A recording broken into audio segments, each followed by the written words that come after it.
আসসালামু আলাইকুম, সবাই কেমন আছেন?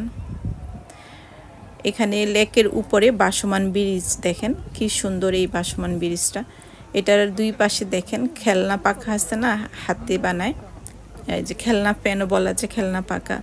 দুই পাশে এগুলো এই যে ব্রিজের দুই পাশে এগুলো আটকেছে দেখেন, বাতাসের সাথে এগুলো ঘুরতেছে আর মানুষ খালি এগুলো দেখতেছে। খুবই ভালোই লাগতেছে, আমার কাছে খুব ভালো লাগতেছে দেখে। ভাবলাম আপনাদেরকে একটু দেখাই।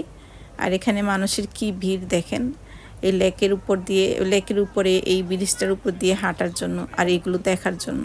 এমনিতে ব্রিজটার উপর দিয়ে হাঁটতে অনেক ভালো লাগে, ভাসমান ব্রিজ হলেও দেখতে অনেক ভালো লাগে। কারণ লেকের উপরে যদি এত সুন্দর একটা ব্রিজ থাকে, মানে যেই কেউরে এখানে হাঁটতে ভালো লাগবে, কিছুক্ষণ ব্রিজের উপরে এসে দাঁড়িয়ে থাকতে ভালো লাগে। আর বেশিরভাগই এখানে আসে সবাই ছবি উঠাতে।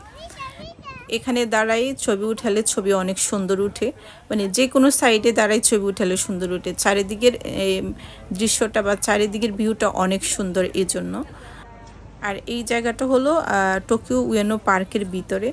আমি এই ভিডিওটা করেছিলাম যখন উয়েনো পার্কে সাকুরা ফুল ফুটছিল তখন। তো ভিডিওটা তখন আপনাদের সাথে শেয়ার করি নাই, ভাবছি পরে শেয়ার করব, এই জন্য আজকে আপনাদের সাথে ভিডিওটা শেয়ার করলাম। আর এই জন্য এই পার্কে এখন মানুষের ভিড় একটু বেশি, সবাই ফুল দেখতে আসছে। আর ফুল দেখার পাশাপাশি এখানে লেকের দুই সাইডে বিভিন্ন রকমের খাবারের দোকান বসছে, মানুষ খাওয়া দাওয়া করতেছে, ড্রিঙ্ক করতেছে। তারপরে এখানে এই যে এই লেকটার উপরে আর এই সৌন্দর্যটা দেখে তো আরও বেশি মানুষ হাঁটতেছে। তো চলুন এই ভাসমান ব্রিজটা পুরোটা আমরা হাঁটি। তো এখানে যদি বাস্তবে হাঁটতে পারতো তাহলে আমার মনে হয় অনেক ভালো লাগতো। তো বাস্তবে তো আপনাদেরকে হাঁটাতে পারবো না, ভিডিওর মাধ্যমে আপনাদেরকে দেখানোর চেষ্টা করতেছি আর কি। আর এইসব জায়গায় একা আসলে ভালো লাগে না, যদি সাথে কেউ থাকে তাহলে বেশি ভালো লাগে, গল্প করা যায়, ছবি ওঠানো যায়, একজন আরেকজনের ছবি উঠানো যায়। তা আমি তো একা আসছি আজকে, তো নিজের ছবি নিজেকে উঠাইতে হচ্ছে। মানে কেউ বললো এখানে যারা হাঁটতেছে তাদেরকে বললেও ছবি উঠাই দে, তো তাদেরকে বললে ছবি উঠাই দেওয়া আর পাশে কেউ থাকলে ছবি ওঠানো, এটা অনেক পার্থক্য। কয়েকজন মিলে একসাথে ঘুরতে যাওয়া ঘোরা এটা সহজে হয় না বিদেশের বাড়িতে, কারণ সবাই তো কাজে ব্যস্ত থাকে।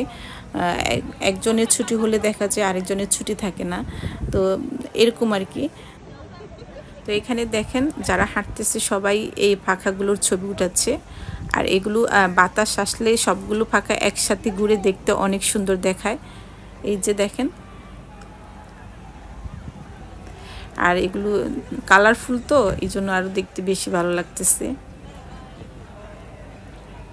আর এইসব জায়গায় তো সব দেশের মানুষে ঘুরতে আসে, সব দেশ বলতে জাপানের টোকিও শহরে যত দেশের বিদেশিরা আছে তারা এই সাকুরা ফুল দেখার জন্য এই সাকুরা উৎসবে উয়েনো পার্কে ঘুরতে আসে একবার হলেও। ভিডিওতে খেয়াল করলে দেখতে পারবেন কত চেহারার মানুষ আছে বা কত কালারের মানুষ আছে এইখানে। তো ভিডিওটা ভালো লাগলে অবশ্যই একটা লাইক দিবেন, শেয়ার করবেন। যে যেখান থেকে আমাদের ভিডিও দেখছেন সবাইকে অনেক ধন্যবাদ। আল্লাহ হাফেজ।